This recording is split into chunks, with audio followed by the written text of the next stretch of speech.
Buenas tardes a todos. Bienvenidos a uno de los eventos que conmemoran el Día de la Romanidad en Sagunto. Ya sabéis que este evento va a durar todo el mes de septiembre y tendremos actividades culturales, arqueogastronómicas y de recreación histórica. Este forma parte de uno de los eventos culturales. En este caso vamos a tener aquí a una de las asociaciones, a la primera asociación con un fin de protección del patrimonio de Sagunto, que fue el Centro Arqueológico Saguntino, y a su presidente. El Centro Arqueológico Saguntino fue una entidad independiente fundada en mayo de 1956 en Sagunto, cuyos objetivos son el estudio de la historia y la arqueología en general y, en especial, todas las actividades relacionadas con el estudio, la defensa, la promoción, el mantenimiento y la potenciación del patrimonio arqueológico, histórico y cultural de Sagunto y su área de influencia.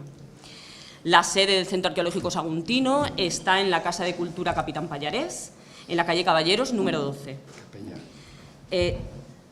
Poseemos en el Centro Arqueológico Saguntino una importante biblioteca especializada y somos colección museográfica. De hecho, hay una sala en el sótano de la misma casa con una exposición de piezas. El Centro Arqueológico Saguntino, desde hace muchísimos años, edita una publicación que se llama Arse. Vamos por el número 52.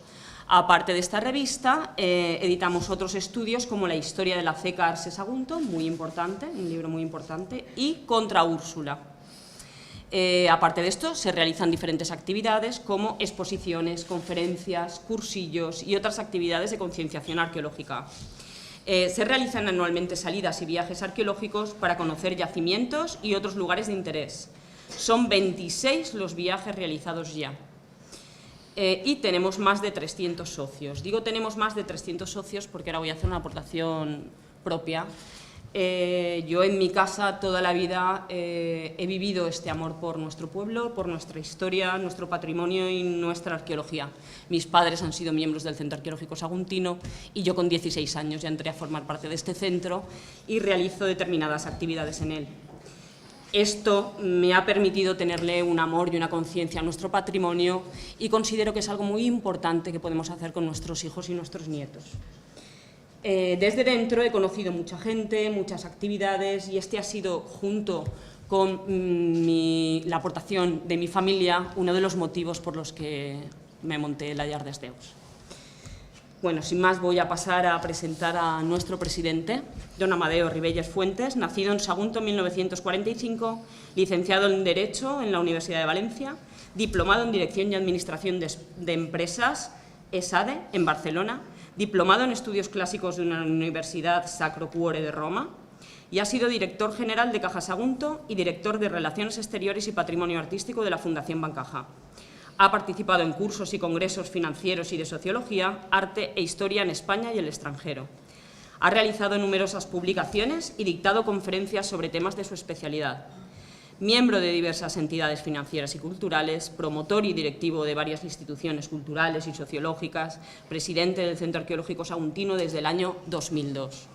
Está casado y tiene 4 hijos y 7 nietos. Muchas gracias. Bien, a las autoridades, si las hubiese, a los impulsores y organizadores del Día de la Romanidad del año 2772 a Burbe Cóndita, al Senado y al pueblo de Sagunto y al Senado y al pueblo de Roma, a los amantes del legado romano, a los aquí presentes, a todos, salud y que los dioses nos sean propicios.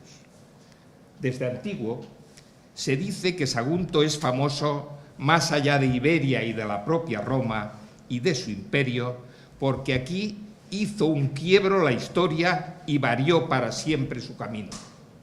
Se dice que con el inicio de la Segunda Guerra Púnica, con la destrucción por Aníbal de la fortaleza saguntina, con la recuperación por Escipión de Sagunto y con su romanización, Europa dio un primer paso y logró derrotar al genio africano. Se dice que aquí en Sagunto cambió la historia, pero eso es una afirmación halagadora pero incierta, porque la historia no gira en un momento, está en permanente cambio, la hacemos los humanos día a día, la vamos construyendo a pequeños pasos y a decisiones unas veces erradas y otras acertadas. Y además, todo está conectado y es interdependiente, y es verdad que el vuelo de una mariposa en Sagunto pudo producir cambios fabulosos en el corazón del mundo romano. Por tanto, seamos humildes cuando juzgamos nuestro papel en la historia. No podemos quedarnos en 4 hitos de nuestra larga historia. Debemos conocerla toda y comprenderla desde todos los puntos de vista, y debemos amarla, con sus luces y con sus sombras, porque toda la historia es nuestra historia. Nosotros somos el resultado final y, como dice Tito Livio, el que ignora su historia vive en perpetua infancia y está condenado a repetirla. Debemos, pues, también conocer, y puede que en primer lugar, nuestra protohistoria, aquello que suponemos aconteció antes, desde que la historia fuera documentada. Los mitos y relatos legendarios que hablan de nuestro origen, de nuestro modo de ser y que nos revelan aquellos restos brumosos de nuestro origen que apenas distinguimos. Es cierto que para penetrar y entender el alma de Sagunto es necesario conocer el sitio de Aníbal, la derrota del 219 a.C., la petición desatendida al Senado romano y la, llamemos, reconquista por Escipión del 214 para el mundo romano. También es cierto que desde entonces y durante más de 2000 años de historia, Sagunto y los saguntinos hemos tenido una fijación, un orgulloso dolor por aquella destrucción alimentada por ríos de poetas, de historiadores y escritores que nos han hecho soportar a Aníbal y a Escipión como se soporta una maldición dulce e inevitable y que nos ha impedido valorar otras partes de nuestra historia real y de nuestra historia mítica. Hemos pasado de puntillas por encima de nuestras leyendas fundacionales y no hemos sabido transmitirles como parte fundamental de nuestras esencias a nuestros hijos. Lo sabemos todo del cerco de Aníbal, de la destrucción cartaginesa, pero desconocemos casi todo de nuestros orígenes, de los reales y de los imaginados, de los investigados y de los soñados, que quizá sean más importantes. Hoy vamos a recordar y a soñar lo que dijeron los viejos poetas de nuestros orígenes mitológicos. Hoy no es el día de buscar la respuesta científica a nuestros orígenes. Si queremos centrarnos en nuestra verdadera historia, si queremos buscar respuestas científicas a nuestro origen, debemos acudir a los historiadores antiguos y modernos, a los arqueólogos, a los investigadores que nos ilustrarán con su saber. Las últimas aportaciones en la arqueología, la numismática, la filología y la historia arrojan nuevas luces sobre nuestro pasado. Pero hoy no es el día de hablar ni de la montaña frontera, ni del Pla de Càrcer, ni del Pic d'Escorç, ni tan siquiera de la montaña del Castell, tan rica en historia, ni de nuestro Grau Vell, tan rico en comercio. Hoy es el día de las leyendas y de los mitos, es el día de las historias que nacen de la niebla primera. Entramos en un terreno legendario, el de unos mitos no creados ni aquí ni por nosotros, sino por prestigiosos historiadores y poetas, la mayoría antiguos y todos de fuera de nuestras tierras. Pero antes debemos aclarar qué es un mito. Dice el diccionario que es un relato tradicional que se refiere a un suceso prodigioso protagonizado por seres sobrenaturales o extraordinarios, que buscan dar una explicación a un hecho o a un fenómeno fundamental e inexplicable.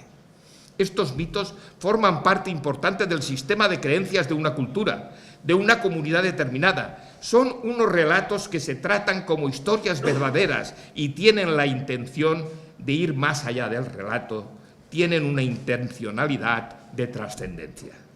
El mito no es una mentira, ni un cuento, ni un ejemplo, ni una parábola, aunque puede contener elementos de todo ello. Es una realidad histórica en agraz, una historia cubierta y puede que desfigurada por un velo misterioso que lo fija en la mente de su pueblo y facilita la transmisión de un mensaje.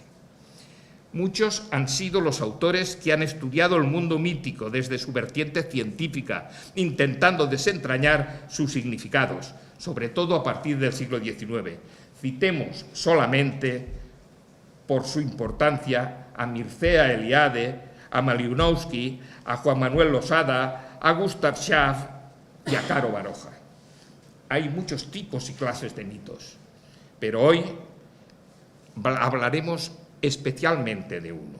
Nuestro objetivo es fijarnos en los mitos fundacionales, que son aquellos que intentan explicar el origen de un colectivo, el origen de una nación, el origen de una etnia, de una ciudad, de una familia o de un individuo. En estos mitos fundacionales se pretende entroncar la ciudad o la familia o la persona en prestigiosos ancestros, dioses, héroes o semidioses, cuanto más famosos mejor, personajes o hechos que fueron importantes dentro de esa cultura. Se intenta vincular al grupo a unos antepasados lo más elevados posibles. Es el deseo de descender de los más altos personajes. Es la mayoría de las veces fantásticos para resaltar la importancia de la propia ciudad o de la propia familia o del personaje loado. Así, a Octavio César Augusto le fabricaron una genealogía que llegaba hasta Eneas, mítico fundador de Roma. Atenas se eleva hasta Palas Atenea, la de ojos de lechuza, y el origen de la región griega del Peloponeso se remonta al banquete divino en el que fue cocinado Pélope. Todos los que pretendieron ser importantes se preciaron de una divina o de una heroica ascendencia. En el caso de Sagunto, no podíamos ser menos.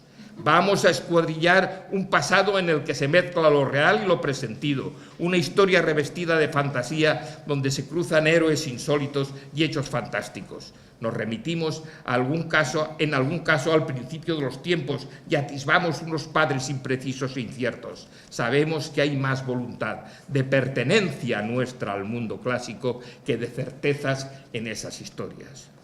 Nuestros antecedentes son los más ilustres. No hay ascendencia más noble que la que nos acerca a Hércules o a Troya, y son leyendas fundacionales creadas desde antiguo por romanos y por griegos, y seguidas por historiadores y cronistas hasta casi el siglo pasado, cuyos historiadores, los del siglo pasado y los actuales, con criterios científicos, propusieron hipótesis sobre la fundación de Sagunto más realistas, aunque menos poéticas. Podemos citar una larga lista de historiadores antiguos y no tan antiguos que han tratado de modo directo o indirecto los orígenes legendarios de Sagunto.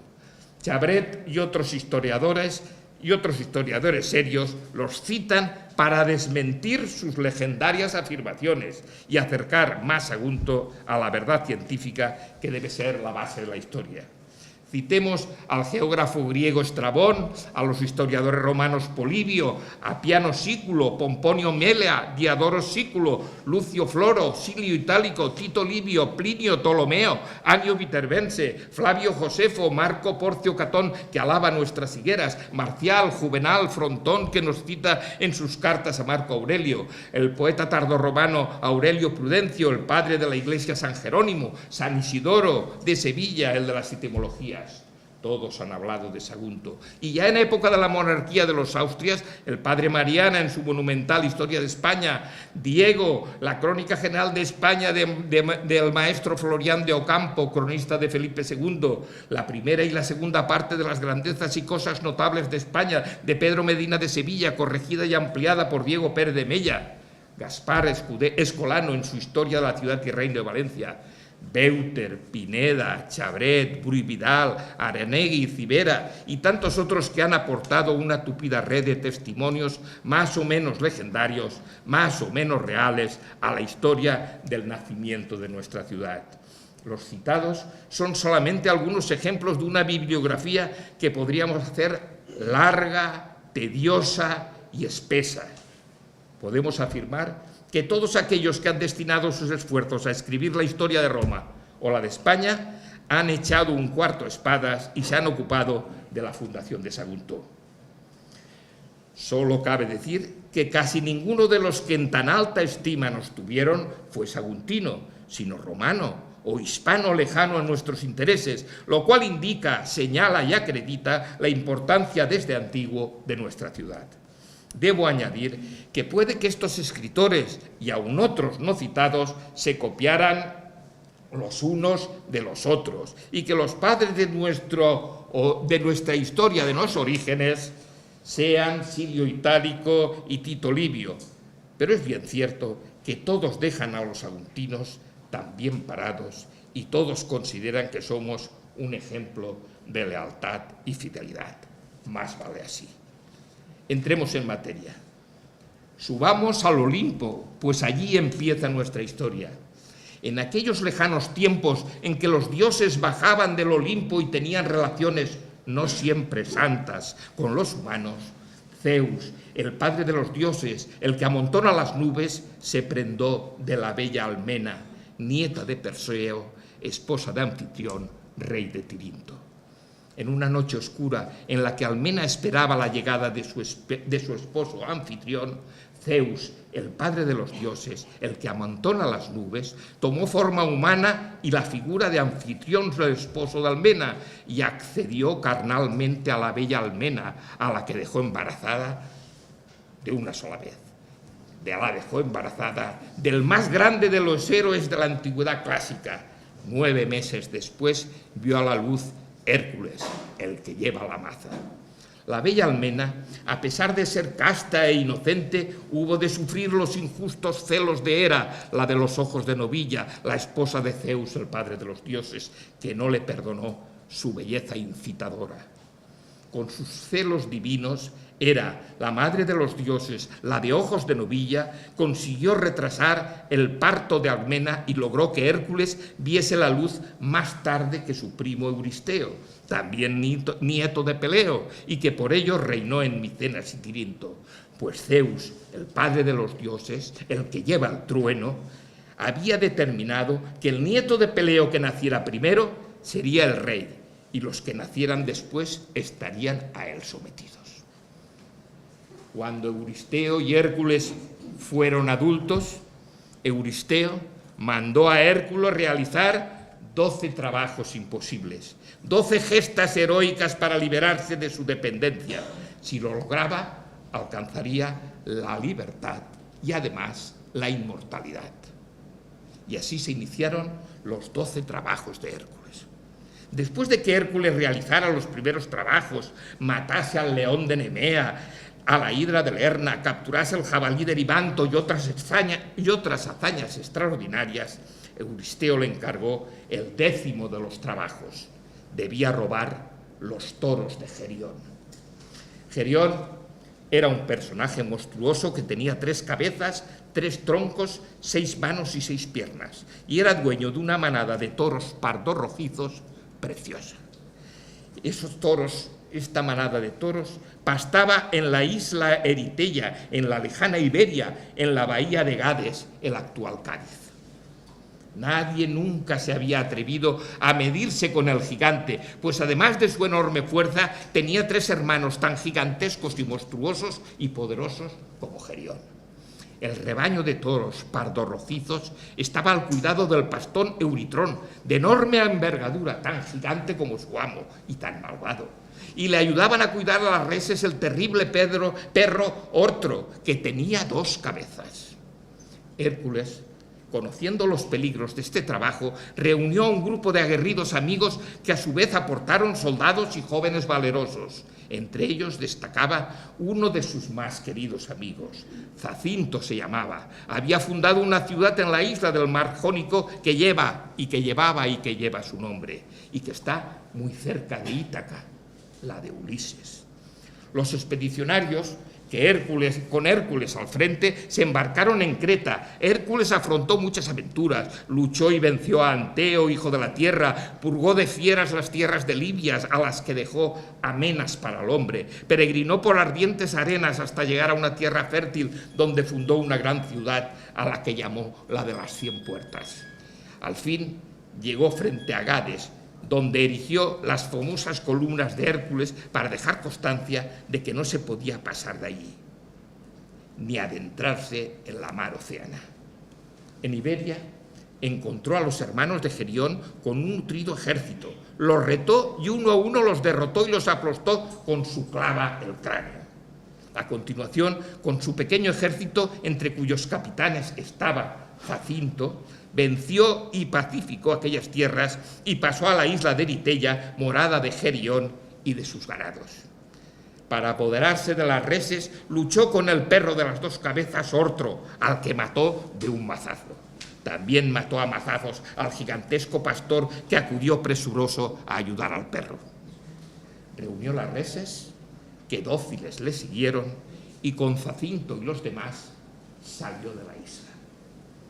Pero a pesar de la huida, el gigante Gerión lo persiguió y alcanzó, y se entabló entre ellos una terrible lucha, tan terrible que incluso los dioses en ella participaron.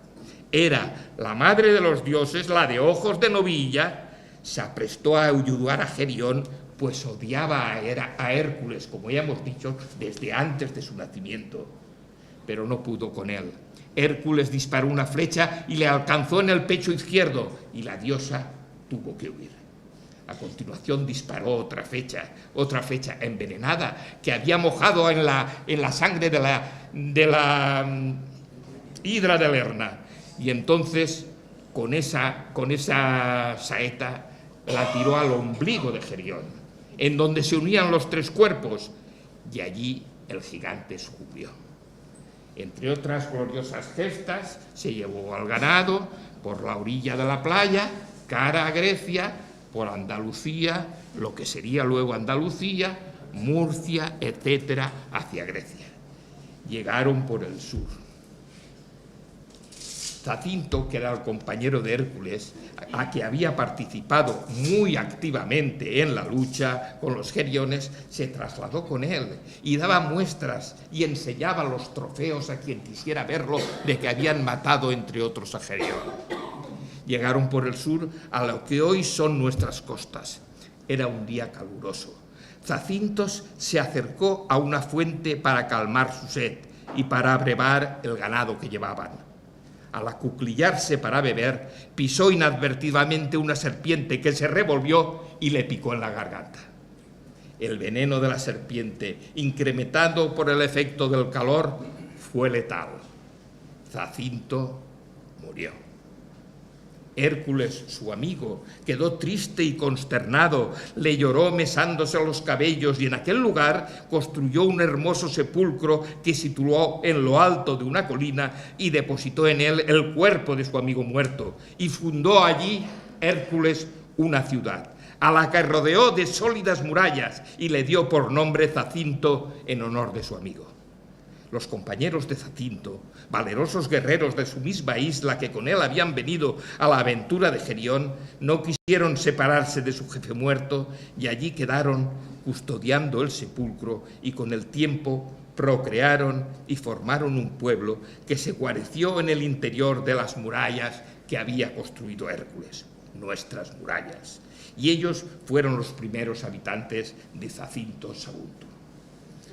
Una vez cumplida su misión, después de llorar a Zacinto y de fundar lo que con el tiempo sería Sagunto, Hércules, el de la fuerte clava, continuó su camino hacia Grecia a llevar a Euristeo los rebaños de toros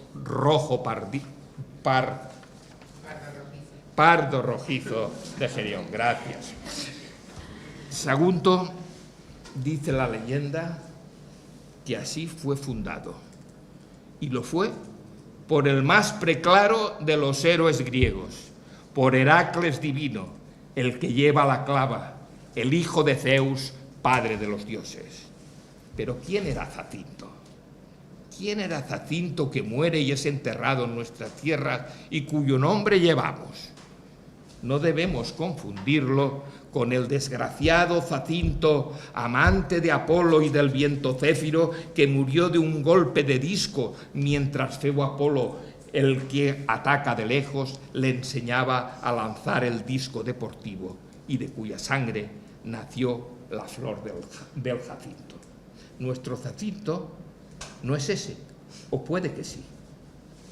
Es el héroe topónimo de la isla jonia de su mismo nombre, del que solo nos habla Silio Itálico en su larguísimo poema Las Púnicas, y lo cita solamente en el pasaje de los toros de Gerión y de su muerte, y en el pasaje de la fundación de Sagunto. Parece que Jacinto ha nacido para fundar Sagunto y nada más. No sabemos de dónde sacó a este héroe Silio Itálico. Otros autores también lo citan, pero lo citan solamente llamando a Silio Itálico y remitiéndose a Silio Itálico. Y aceptan eso como una prueba de autoridad. Y aquí estamos. Jacinto ha sido fundado por manos de Hércules, una ciudad de inspiración griega, según la leyenda, que con el devenir de los tiempos y el cambio de lenguas pasó de llamarse Jacinto, Sagunto, Saguntum y después Volvedre. Y el mito continúa y se perfecciona y va tomando caracteres reales. Cada vez se vuelve más real. En relación con Saguntum, Tito Livio es el historiador romano de referencia. Escribió una obra perfecta, Ab Urbe Condita, en el momento adecuado, el imperio de Augusto, una historia de Roma escrita para loa y gloria del César Augusto, para alimentar su prestigio y su vanidad, para demostrar que el linaje del César era el más elevado y se elevaba hasta Zeus. Descendía del troyano Eneas. En esta obra no se cita a Hércules ni a Jacintos como fundadores de nuestra ciudad, pero se habla, sin embargo, de Sagunto y mucho. Es pieza fundamental en los capítulos que se refieren a la Segunda Guerra Púnica. Sagunto aparece como plaza importante, como pieza fundamental. Como diríamos hoy, Tito Livio nos coloca en el mapa y en la historia, en el mapa de la cultura y en la historia de Europa, y desde entonces Sagunto allí permanece. En el libro 21 de su Ab Urbe Condita, Livio dice: voy a describir sobre la guerra más memorable de todas las que jamás fueron hechas, la que, siendo jefe Aníbal, llevaron a los cartagineses contra el pueblo romano. Ya todas las tierras al otro lado del Ebro, excepto las de los saguntinos, eran de los cartagineses. Todavía no había guerra con los saguntinos, pero ya se sembraban combates con los vecinos. Enviaron los saguntinos entonces unos legados a Roma para pedir auxilio para una guerra ya inminente. Mientras los romanos preparaban estas cosas y deliberaban, ya Sagunto era atacado con mayor violencia. Esta ciudad, que fue con mucho la más opulenta al otro lado del Ebro, Tito Livio escriba desde Roma. Situada a casi 1000 pasos del mar, los saguntinos se consideran oriundos de la isla de Jacinto y hay mezclados con ellos algunos de la raza de los rútulos procedentes de Ardea. Y continúa diciendo Livio: los saguntinos en poco tiempo han crecido a muchos recursos, ya sea por los productos marítimos, ya por los terrestres, ya por el incremento de la población, ya por la moralidad de su conducta, por la cual respetan la fidelidad de los aliados hasta su propia ruina. Sigue contando Livio que Aníbal ataca a Sagunto, que es herido en un muslo, que los saguntinos ante la inminente carga final arrojan a la hoguera sus joyas y la mayoría se tira a las llamas. Estamos en el 219 a.C. Aníbal entra a la ciudad destrozada al 8º mes, vencedor pero triste, y de ella se retira, vencedor pero triste, a Cartagena a recomponerse, a Cartago Nova. Desde entonces, Saguntum pasa a ser ejemplo de fidelidad a los pactos firmados, algo muy valorado en Roma. Ya en las 12 tablas se decía que pacta sunt servanda, los pactos deben ser conservados. Sagunto es reconquistada años después por Escipión en el año 214 y pasa a ser municipio romano desde tiempos de Augusto. Aquí se inicia nuestra romanidad, nuestro entronque completo con la cultura grecorromana. En ese momento estamos en lo más alto de los honores clásicos. Hemos luchado de tú a tú con Aníbal, el gran caudillo púnico. Nos ha refundado Escipión, la espada más limpia de la Roma republicana. Augusto nos ha concedido el ser municipio romano. Nuestros ancestros han alcanzado la cima. Estamos en lo más alto. Livio olvida a Hércules, pero no lo niega. Afirma que venimos de la isla de Zacinto, una simple fundación colonial. Pero ay, si realmente venimos de Zacinto por uno u otro camino, eso no nos empequeñece, sino que nos empuja más lejos en una historia brumosa de los mitos. Si echamos la mirada atrás y leemos a Homero, descubrimos en el canto segundo de la Ilíada, en los versos 484 y siguientes, en el catálogo de las naves, el texto siguiente. Decidme ahora, musas, que poseéis olímpicos palacios, y como diosas lo presenciáis y lo conocéis todos, ¿cuáles eran los caudillos y príncipes de los Danaos? Y aquí comienza la relación de caudillos que acudieron a Troya, y dice, mandaba a los boecios Penelao, Leito y Arcesilao, y continúa, y continúa, y continúa. Y en el verso 631 dice, Ulises acaudillaba a los magnánimos cefalonios, los de Ítaca y su frondoso Nérito, los que cultivaban los campos de Procilea y los de la escarpada Egílipe. Y llevaba a los que habitaban Zacinto, los que vivían en Samos y sus alrededores. Todos ellos obedecían a Ulises, igual a Zeus en prudencia. 12 naves de rojas proas le seguían. Es claro, si nuestros primeros ascendientes vinieron cruzando el anchuroso mar desde Zacinto a Sagunto, y los abuelos de los de Zacinto acudieron a Troya bajo las órdenes de Ulises, igual a Zeus en prudencia, quiere decir que los abuelos de nuestros abuelos lucharon junto a Áyax, el del fuerte brazo, y Agamenón, pastor de pueblos, junto a Aquiles, el de los pies ligeros, y a Néstor, el de la arenosa Pilos, por el honor maltrecho de Menelao, el de la robusta lanza. Resumamos. Ya tenemos de momento, solo de momento, una tradición mítica. Nos ha fundado Hércules, de regreso de su 10º trabajo, cuando robó la manada de toros de Gerión de capa pardo rojiza. Muerto en fatal accidente en nuestras tierras su amigo Zacinto, Hércules lo enterró en lo alto de una colina, que no puede ser otra que nuestro castillo. Hércules construyó las murallas, las que podemos ver en nuestras tierras. Su amigo Zacinto, Hércules lo enterró en lo alto de la colina. Hércules construyó las murallas. Después, pasado el tiempo de los héroes, vinieron las naves de la Jonia Zacinto, la patria del héroe que aquí fue enterrado, y se unieron a los primeros pobladeros de los que eran parientes, y más tarde se mezclaron con los rútulos de Ardea, que también tenían ascendencia griega y que también desembarcaron por el Draubein.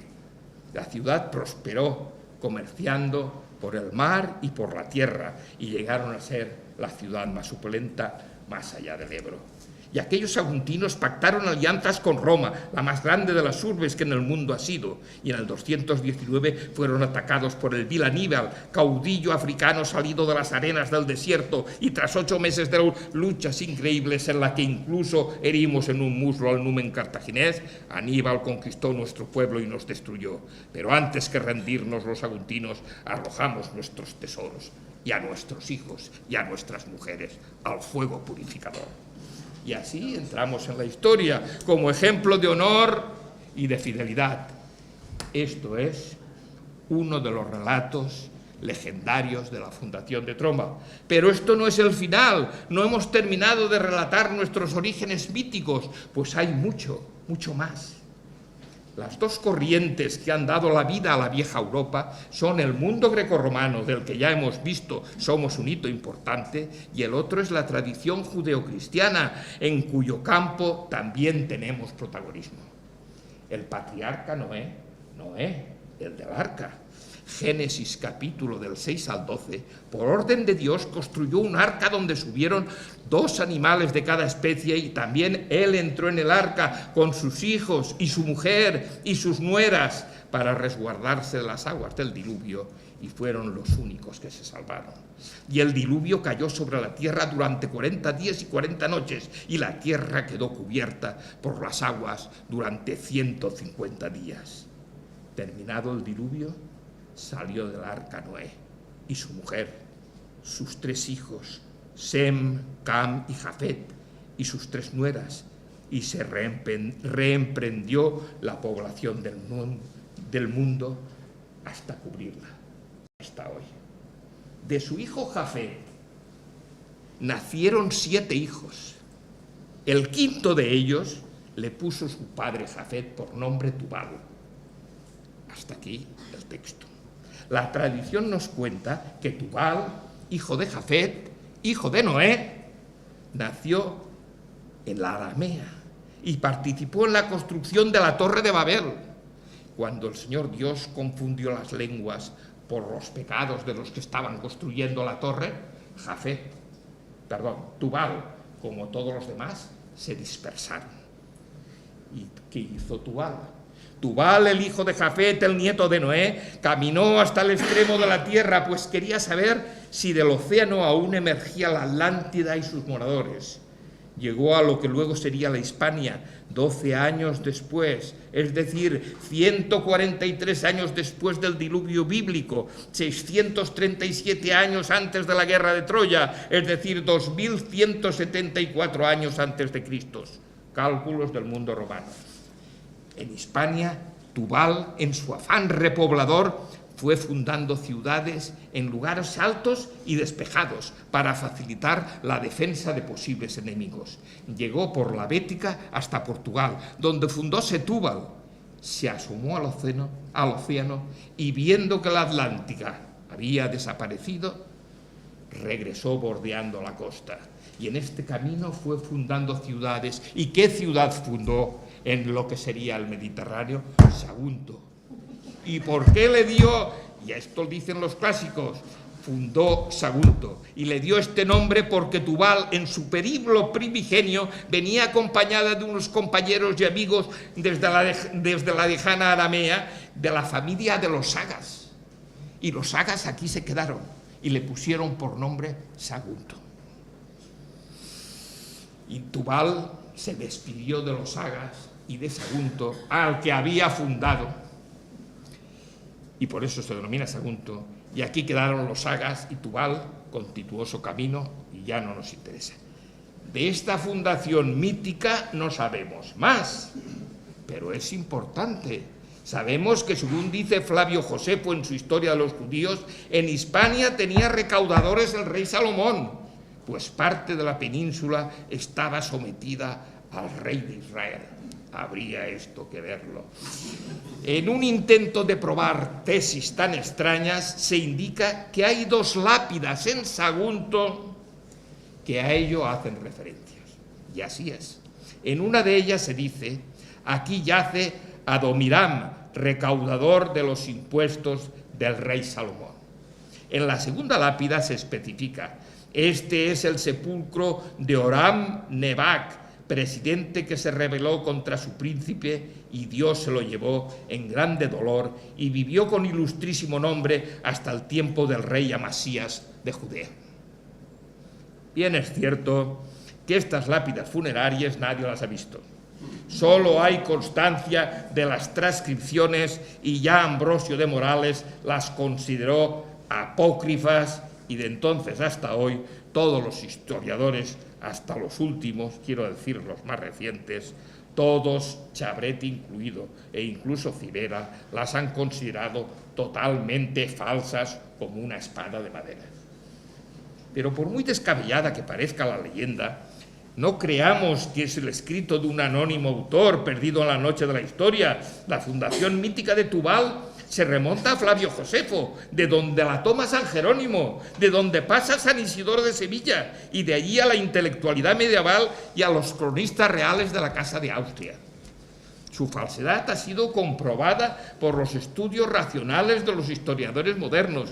Nosotros tampoco aceptamos la leyenda, pero creemos que su enunciado responde a un precedente desconocido. Lo que prueba esta leyenda es que la presencia de judíos en Sagunto es sin duda muy antigua, lo suficiente como para dar pábulo a que existiese en Sagunto un enterramiento de tiempos de Salomón. Como vemos, cuando Sagunto se pone a remontarse a los orígenes, lo hace picando alto. Según este relato, fuimos fundados por un nieto de Noé que hablaba una lengua inventada en el propio paraíso terrenal, una lengua antecesora del protovasco que está emparentado con el ibero nororiental. Queda claro que Salomón no nos mandó ningún recaudador ni que ese recaudador murió aquí.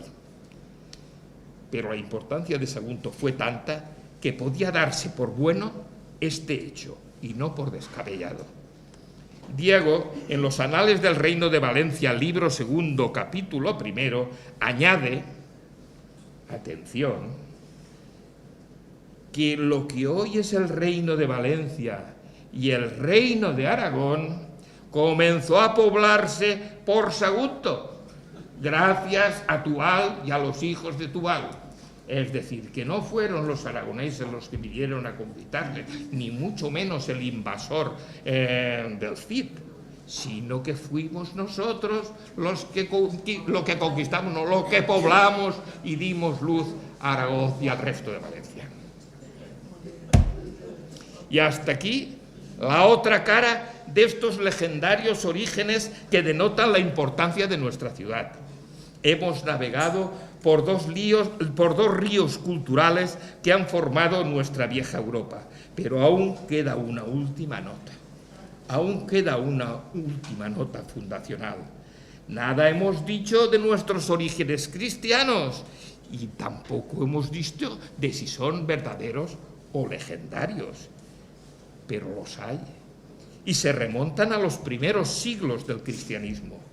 Dentro de la Hispania romana, en aquellos tiempos en que los dioses grecorromanos ya se habían marchado, pero todavía el culto cristiano era minoritario, poco podemos decir los saguntinos.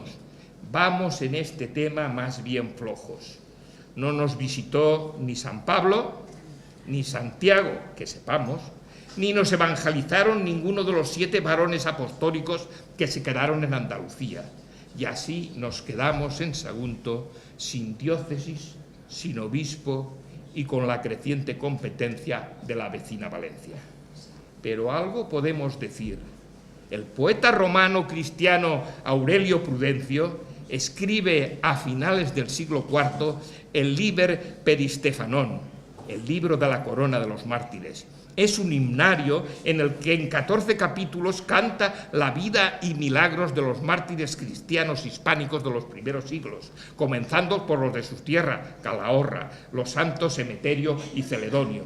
Después, en otros capítulos, habla de Santa Eulalia, de San Lorenzo y de otros, entre ellos de San Vicente, el bueno, el mártir, el de la rueda. En este himnario, en el capítulo 7, lo dedica completamente a San Vicente, diácono de Zaragoza y mártir en la persecución de Decio. Casi todo lo que sabemos de la vida de Vicente y de su martirio y muerte se lo debemos a Prudencio. Por él conocemos los sufrimientos del santo, su muerte en la cárcel, el abandono de su cuerpo en un muladar, la defensa de sus restos por un cuervo, su lanzamiento al mar cargado con una rueda de molino y la milagrosa aparición de su cuerpo en la playa. Pues bien, Prudencio, siglo IV, en la estrofa 25 del capítulo 7 de su himnario, afirma que el santo fue enterrado en Sagunto por una piedosa mujer de nombre Jonia. No podemos entrar ahora en el apasionante tema de si es o no es cierto. Tan solo, y para que no quede duda de ello, leeremos algunos de los versos del citado himnario en latín y en castellano. Noster est quamuis proculint in urbe, passus ignota dedibit sepulcri, gloriam victor propellitus alte, forte Sagunto. Vicente es nuestro, habla desde Calahorra, desde el norte. Vicente es nuestro, aunque esté lejos de aquí. En una ciudad desconocida ofreció su pasión, otorgando la gloria de su sepulcro cerca de la playa en la preeminente Sagunto. Siglo IV. El enterramiento del santo en Sagunto explicaría la existencia de la gran Basílica del Salvador, fuera de murallas, construida sobre una visigoda anterior, y daría sentido a estelas y losas sepulcrales que aún existen en el actual templo. El investigador saguntino Manuel Civera ha puesto en valor esta tesis que publicó hace años en la revista Brasal del Centro de Estudios del Camp de Morvedre. Sin entrar ahora en dilucidar si es cierto o no este pretendido enterramiento, sí debemos sacar alguna conclusión de los versos de Prudencio. El poeta es de Calahorra y no tiene vinculación alguna con Sagunto y no tiene que quedar bien con ningún saguntino. En el siglo IV, época de profunda crisis de la romanidad, cuando ya la ignorancia sobre la historia se adueñaba de las viejas tierras del imperio, aún el nombre de Sagunto resonaba, era conocido y era glosado. Si se encontrasen pruebas de lo apuntado, la historia fundacional del Sagunto cristiana se enriquecería notablemente. Bien, la verdad es que puede que lo dicho hasta aquí sea solo mitos hermosos, leyendas heroicas, y que la realidad sea mucho más gris, mucho más prosaica, mucha menos brillante. Puede que los orígenes de Sagunto se remonten a gentes pertenecientes a grupos innominados de cazadores-recolectores que se fueron estableciendo en la transición de la Edad de Bronce por estas tierras. Puede que fuesen grupos familiares que se juntasen en los picos más defendibles del Valle del Palantia. Puede que cada grupo tuviese como mucho una docena de familias y que variasen de emplazamiento, siguiesen los ritmos de la caza y de las primitivas cosechas. Puede que años más tarde se afincaran en estas tierras y se coaligasen con otras tribus, familias cercanas para tener un sistema común de defensa. Seguro que compartían con sus vecinos una lengua común, el protoibérico nordoccidental del que nos hablaron el año pasado cuando estudiamos la ciudad ibera. Seguro que tenían los mismos principios religiosos, el mismo sistema de valores, las mismas costumbres y una administración similar. No sabemos si aquellos primitivos pobladores tenían el concepto de pertenencia a una etnia común, al pueblo ibero al que ahora nosotros creemos que pertenecían. No está claro cómo aquellos antiguos pobladores, que tampoco sabemos si eran los primeros, ni cómo se llamaba, ni cómo llamaban en un principio a la ciudad que nosotros hemos dado en llamar Saiganta Arce Saguntum.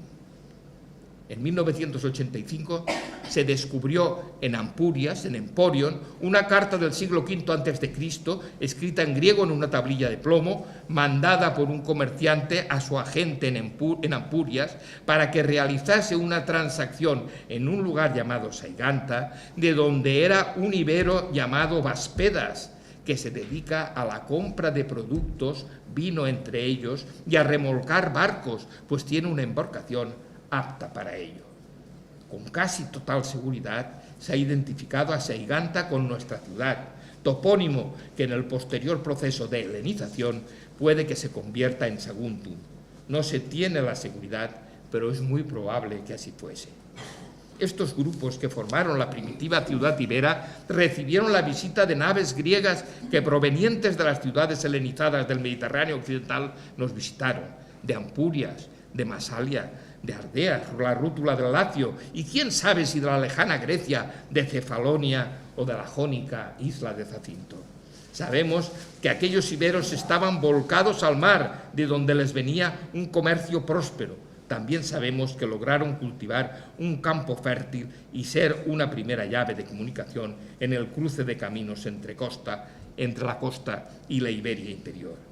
Un nudo importante de comunicaciones, un adecuado puerto natural crearon las condiciones necesarias para que tuviese un progreso espectacular que favoreció el incremento de la población y pronto se convirtió en la ciudad longe opulentísima, la más rica a la otra parte del Ebro.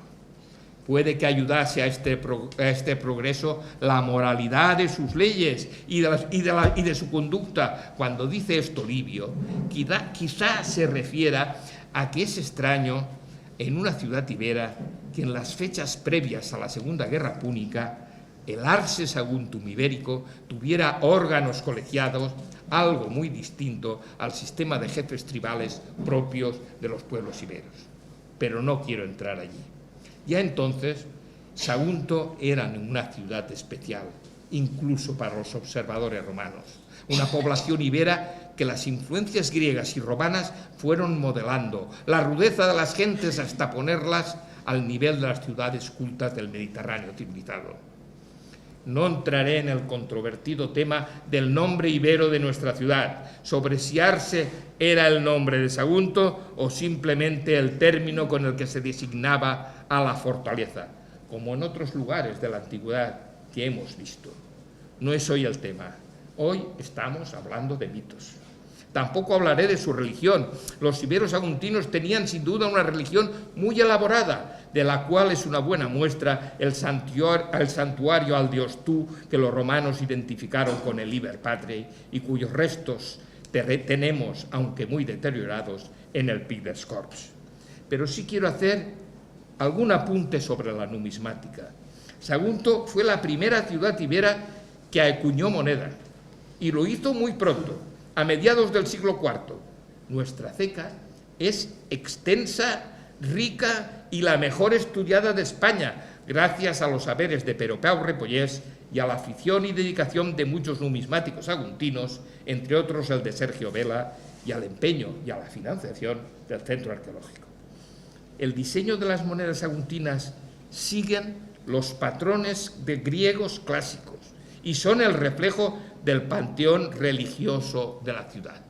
No entraremos demasiado en ello, pero sí decir que uno de los motivos más representados durante el siglo III por la ceca de Arse Saguntum es el de el toro con rostro humano barbado, que simboliza Aqueloo, el mítico dios fluvial griego que luchó con Hércules por el amor de su hija Deyanira y que en el combate perdió uno de sus cuernos, que luego se transformó en el cuerno de la abundancia. Esta moneda, anterior a la confrontación púnica, es una clara referencia a la fundación de nuestra ciudad por Hércules. Sabemos que los mitos no son verdadera historia, pero algo tendrá que ver cuando los mismos personajes aparecen una y otra vez y desde tan temprano en nuestra historia. Sagunto tuvo contacto con el mundo grecorromano muy pronto y quiero pensar que Arse Saguntum era una ciudad con dos almas, una de espíritu ibero, autóctona, independiente, y otra más refinada, más comercial, más clásica, más griega. Las dos formas de ser y de ver la vida estuvieron pegadas entre sí durante siglos y como prueba diremos únicamente que en Sagunto durante siglos fue una ciudad con dos lenguas, que sus habitantes se expresaban y comunicaban en ibero y en latín, no solo en tiempos de la destrucción de Aníbal, sino hasta en los tiempos de Augusto. Quizá esto que voy a decir ahora sea solo un seguro, solo una suposición, quizá sea una maldad que solo se pueda decir en Sagunto y entre amigos, pero creo que este es el caso. Quizá en los años anteriores a la Segunda Guerra Púnica, es una simple suposición, los dioses no permitan que mis palabras empañen el honor de nuestra ciudad. Quizá, como digo, el inicio de las desavenencias entre Sagunto y Aníbal se debiesen a que dentro de la ciudad ibera de Arse Saguntum existiesen dos corrientes de poder, un partido o sector favorable a la alianza con Roma y otro sector aliado o favorable a Cartago. Quizá las luchas y enfrentamientos internos por el poder municipal decantaron el poder a las manos de los saguntinos aliados de Roma, lo cual dificultó las relaciones con Cartago e incluso puede que propiciase el enfrentamiento con los partidarios de Cartago. Lo cierto, sea como sea, es que Aníbal en su marcha contra Roma no podía dejar a sus espaldas una ciudad enemiga, una ciudad de la importancia de Sagunto, y más si era un centro comercial y de comunicación. Puede que estas indicaciones prosaicas o algunas muy parecidas sean la verdad y el origen de la fundación de Sagunto. Puede que los dioses y los héroes míticos sean solo sueños y deseos de hacernos importantes en un mundo cada vez más latido. Pero nada importa. No tiene color si comparamos a Hércules, Ulises, Troya, los barcos de Zacinto con una historia de comerciantes y agricultores pegados a la tierra para defender sus intereses y engrandecer su ciudad. No tiene color, ni podemos comparar ni despreciar el relato mítico que nos coloca en un lugar importante de la historia que nos da a conocer. Nos da a conocer el mundo y que nos hace diferentes, distintos. Es un relato urdido por muchos y por muy buenos autores. Y puede que tenga un fondo de verdad y que nosotros simplemente seamos unos escépticos y no lo creamos. Y detengámonos un momento, bajemos de las nubes olímpicas y reflexionemos. Primero, una certeza. Sagunto, desde la recuperación por Escipión para el mundo romano, se integra en las instituciones de Roma cada vez con mayor intensidad y profundidad, y desde entonces hasta hoy tenemos con orgullo los saguntinos el sentimiento de ser romanos, más que si naciésemos en el Capitolio. Segundo, una aclaración. Por si algún malvado de los aquí presentes tiene la tentación de pensar que los actuales saguntinos venimos de los que no se atrevieron a tirarse a la hoguera, debemos señalar con rotundidad que no es así. Está totalmente probado que descendemos todos y cada uno de los actuales saguntinos de aquellos legados que mandamos a Roma a pedir ayuda al Senado. Y también de los saguntinos que estaban en distintos puntos del Mediterráneo comerciando y defendiendo nuestros intereses. Todos volvieron a Sagunto y contemplaron con dolor su ruina. Comprobaron que hasta el fuego del templo de Diana se había apagado, como dice Pemán, al que por cierto le hemos quitado la calle.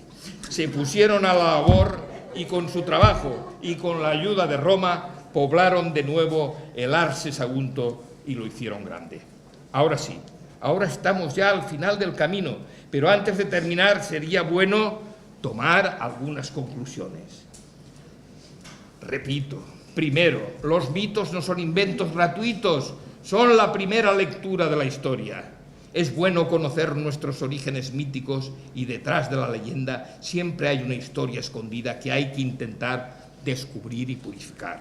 Segundo, que desde el 219, mucho antes de que Roma conociera el imperio, Sagunto fue famosa a lo largo de la historia y célebre por su lealtad y la fidelidad a los pactos. Tercera, que siempre se nos ha identificado con el mundo clásico y han sido los romanos los que han creado nuestro pasado legendario. No nos quejamos de haber sido fundados por Hércules, hijo de Zeus, y por el más fuerte de los héroes, o por Tubal, el nieto de Noé, a quien Dios le encargó que construyera el arca. No está nada mal, no se puede pedir mejor pedigrí. Cuarta, es importante, muy importante, continuar trabajando con ilusión y medios, con estudios y excavaciones para desentrañar la verdadera historia de Sagunto, la de sus orígenes y la de todas sus fases y todas las fases de su historia. Quinta, que es nuestro deber potenciar y transmitir a las generaciones siguientes nuestra adhesión a la romanidad, nuestro orgullo de haber sido ciudadanos romanos. La sociedad civil saguntina lo tiene muy claro y sabemos que las autoridades también, pero queremos recordárselo oportuna e inoportunamente. Debemos ser ambiciosos. Nuestras autoridades deben ser ambiciosas. Ya hemos conseguido ser capital valenciana de la romanidad. Estamos en el camino correcto para conseguir el sello europeo y estaremos en el camino de formar parte del patrimonio de la humanidad. Pero hoy que celebramos el Día de la Romanidad, es un buen día para de nuevo pedir, solicitar, exigir y conseguir para Sagunto el gran museo ibero-romano de la Comunidad Valenciana. El sueño que desde hace ya demasiados años tuvimos unos pocos, un sueño que fue un grito y que queremos que se convierta en clamor. No queremos otro pequeño espacio museístico en el que guardar las piezas encontradas en Sagunto. Queremos un gran museo con una estructura importante, una actividad investigadora de altura, un centro de restauración de primer nivel conectado con el mundo universitario y científico, un centro que se convierta en el referente a nivel nacional e internacional. ¿Qué menos se puede pedir para una ciudad que fundó Túbal, el que estuvo construyendo la Torre de Babel, y Hércules, el de los 12 trabajos, la ciudad que hirió a Aníbal en el muslo y que recuperó Escipión para Roma? Tenemos que ponernos al trabajo. Las entidades culturales saguntinas y el Centro Arqueológico, la primera, lo venimos pidiendo a gritos desde hace años. Hoy, nuevamente lo pedimos a nuestro ayuntamiento y a nuestro alcalde que lidere esos deseos unánimes, esa necesidad de dar respuesta a una llamada de los siglos. En Italia, aún hoy, y en los ámbitos más peregrinos, cuando se demoran las cosas y se pierde el tiempo en discusiones sin atacar el problema principal, aún se dice, mientras vosotros discutís, Sagunto arde. Recordando las discusiones del Senado ante el ataque de los púnicos. Eso digo esta noche yo aquí. No perdamos el tiempo en discusiones vanas, olvidémonos los partidos y los tambores. Ahora es el momento.